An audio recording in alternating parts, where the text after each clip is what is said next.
part of the question was also how you roll some of this stuff out. And I think, you know, there is a case of filling in those not spots. And if you're going to fill in those not spots, you use 5G technology rather than always say, we've got this new technology around, let's go and put it everywhere.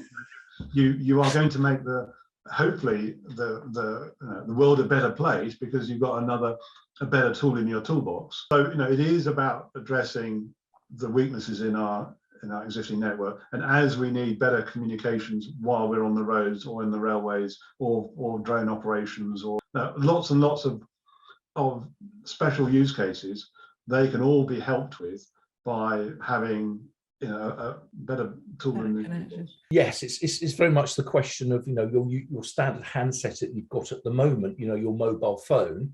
If you go out of the cell and you don't have coverage, you don't have coverage, and you don't get signal. So yes, that would be the case. And yes, to have the drones operating, you would need to have then cells covered for that whole area of operation. And certainly with the future flight program, let's say, for instance, they're going to run a trial in Cambridge, then you'd have to have the whole of the Cambridge area covered in 5G to enable the drones to operate in that particular area. With anything, you know, 5G is not going to come into a void. So you will use the data that you get from the 5G, merge it with data from other sources. So with the drones, there's going to be radar, there's going to be other radio location data.